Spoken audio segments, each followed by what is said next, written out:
ولسان ركوع شلم سبحانه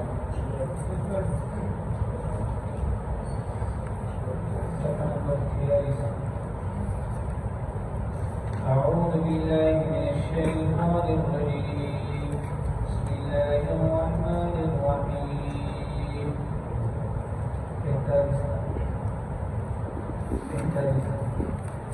من جاء بالحسنة فله خير منها ومن جاء بالسيئة فلا يجزى الذين عملوا السيئات إلا ما كانوا يعملون صدق الله العظيم. سورة القصص آيات نمبر 84 شلم سپارہ تاسو ته راځي ورته دې آیات نمبر تفسیر کړو مختصرا خلاصه دا بیانو. الله رب العزت فرمایي چې کله یو بنده نیک عمل وکړي نو د دې باندې کې بدله ورته په څه طریقې سره ورکوما. د دې ښه طریقه دا ده چې الله رب العزت د یو نیکي بدله هغه په لس نیکیانو سره بدلوي یا د یو نیکي بدله الله تعالی په 200 سره بدلوي اور یا چې کوم دی یو نیکي الله تعالی د قرب د غرب د ثواب سره بدلوي.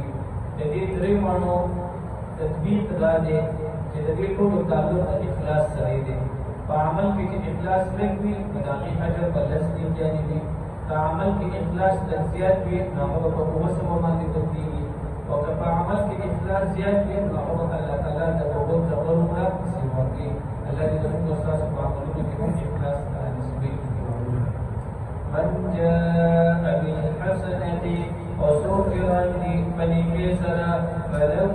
خير منها وذهب فارق بهتر لغينا ومن جاء بالسيئة وشاكر ولبدي فلا يجزى الذين وقدمنا من أبيهم خلقنا عملوا السيئات يعملون الكفر البر إلا ما كانوا يعملون فقد وافقنا مسجد وتول إن الذين فرضوا عليك القرآن لرادك إلى معاد. فديك آيات الله تعالى النبي صلى الله عليه وسلم صلواتك إلى لرادك كمون بخامخا راوقصتهم كيوتا حديث مشهد الله تعالی پیغمبر علیہ الصلوۃ والسلام ته فرمایي چې دا د مستقاب کومه راوستو چرته دې کې علماء مختلف تفاسیر کړی دي. پیلنې دا چې نبی علیہ الصلوۃ والسلام هجرت وکړو مدینه منورې ته. الله رب العزت ولې تسلی ورکړي چې ته ولاړې مدینه منورې ته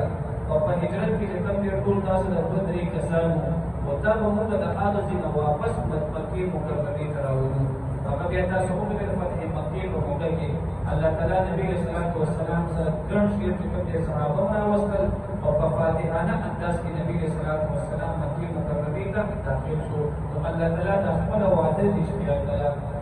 یا دریم تفسیر علماء دې کې دا لیکلي دي چې کله قیامت ورځ دا چې کوم دي قائم شي نو ټول انبیاء کرام دا چې کوم دي د الله تعالی عرش سره چې کوم دي په قیام کوي ولاړ دي. د نبی صلی الله علیه وسلم یو خاص ځای دی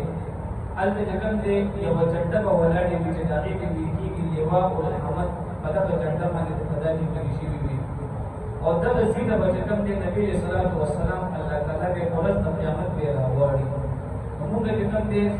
اذان شروع شو اذان نه پس موږ کومه دعا وایو وبعثه مقاما محمودا. یا الله ته نبي علیه صلات وسلام ورسه وچرته مقام محمود ته. نو هغه د الله تعالی د عرش سره چې کوم دی یو خاص ځای دی او دا الله تعالی د نبی علیہ الصلوۃ والسلام ته خاص کړی دی. نو علما فرمایي چې ورځ د قیامت الله تعالی د نبی علیہ الصلوۃ والسلام د غزي ته راغلي او دلته چې کوم دی لرات او د مراد هغه ځای دی. نو دې کې کوم دی علما ته تفاسیر کړی دي او یا دریم تفسیر کې علما دا لیکلي دي چې نبی علیہ الصلوۃ والسلام سره الله تعالی وعده ده چې قیامت نفس د الله تعالی نبی علیہ الصلوۃ والسلام په خامخا به جنت ته ورځي. یو پکې درې تفسیر پکې دا کړو دا ټول پکې تفسیر دي. ان الذي بشك الله تعالی چې فرض عليك القرآن فرض کو نبی علیہ الصلوۃ والسلام په دغه قرآن مجید لواتک الى واپس ګرځون کی تعالی الى معادک واپس کی روزیتا قلت وسوی نبی علیہ الصلوۃ والسلام ربی اعلم سما ربی زیاد صفوه من جاء بالهدى فسوق رب هدایت سرا ومن هو في ضلال مبين وسوق فقراه اشترى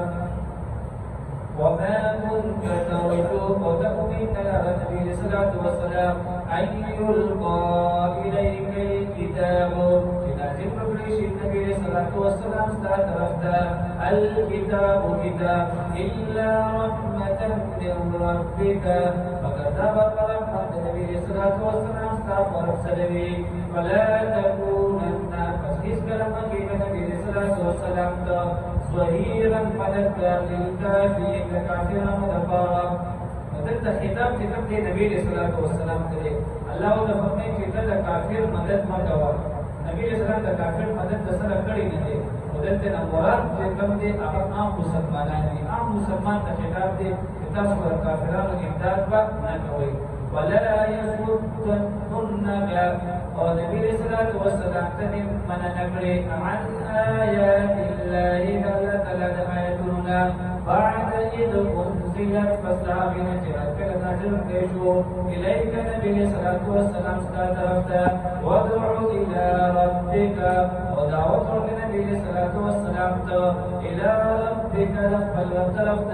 ولا تكونن من المشركين ونبي صلى الله عليه وسلم تهب اسمك